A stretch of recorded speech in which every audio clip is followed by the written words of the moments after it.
Paano nga ba mag-apply bilang isang masseur or massage therapist or masahista dito sa gitnang silangan?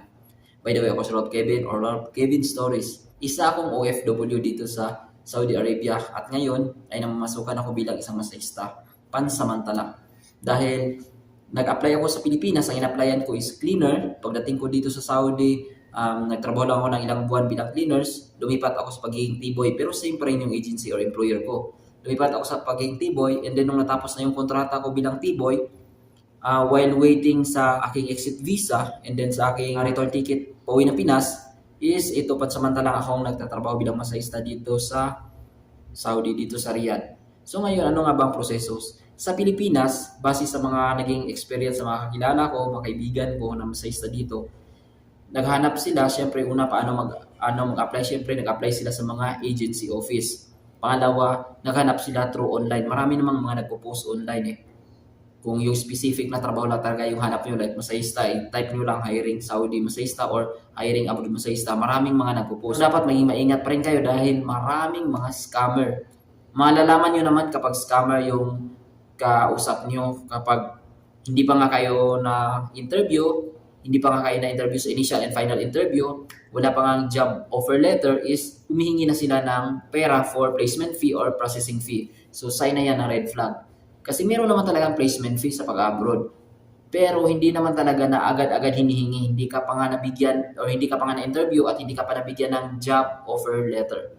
So, maraming mga nagpo-post online kung halimbawa, lalo na kapag malayo sa inyong lugar yung mga agency office, like ikaw ay taga-probinsya, katulad ko, sa online na lang, pwede kayong mag-inquire and then alamin nyo kung saan nyo ipasa yung CV or resume, pwedeng sa email, para naman kapag may interview naman, pwede niyong kausapin o itanong kung baka meron din silang online interview via Zoom. So at least nakakatipid kayo ng pamasahe. Kapag kayo ay natanggap na, syempre kailangan niyong mag-process ng mga papers. Bibigyan kayo ng agency ng list of requirements. Syempre kapag yung in-applyan mo, kapag masahista, kailangan talaga yan ng experience. Maliban sa experience, lalo na ngayon, kinakailangan na ng DMW or yung dati POEA na TESDA. So, kailangan meron ng certificate from TESDA. At marami pang mga papers na kailangan mong ipaprocess. At kapag na-process na lahat yon at nag-fit to work ka sa medical, papuntahin ka na ng Maynila for biometric. At pagkatapos, meron pa yung tinatawag na Saudi Embassy interview sa Manila. At after nun, hintayin mo na lamang yung ticket at entry visa papunta dito sa Saudi Arabia. Ang sa akin naman, matapos na pinastop to work na kami, dahil tapos na yung kontrata namin, naghintay lang kami na aming ticket and exit visa, naghanap muna ako online dito sa Facebook at nagtanong-tanong kung mayroong mga pwedeng mapapasok na trabaho, which is in-specific ko naman na gusto kong ma-experience itong masahista. Although wala talaga akong experience, natutunan ko na lang, tinuruan ako ng mga kasama ko na mga masahista sa spa. And sa awa ng Diyos, mag-isang buwan na din ako. Ibig sabihin, isang buwan na rin akong naghintay sa aking exit visa at plane ticket pauwi ng Pinas. So ngayon, magkano nga ba ang sweldo?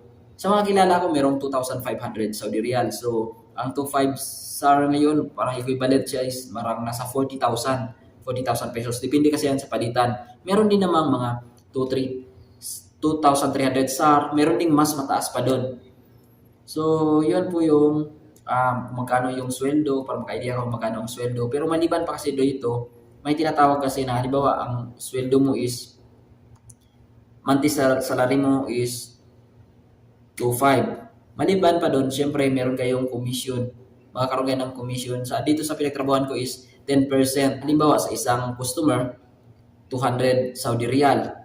So, ang commission ko doon, dahil 10% is 20 Riyal. So, makukuha yung 20 Riyal. Maliban sa commission, meron ka ding tips na pwede mong makuha or possible na matatanggap sa iyong customer. Lalo na kung ginalingan mo. So, ayun lang. Sa mga nagtatanong, yun yung mga paraan kung paano mag-apply. At kung may mga comment kayo or may mga katanungan kayo, pwede kayong mag-comment dito sa ibaba.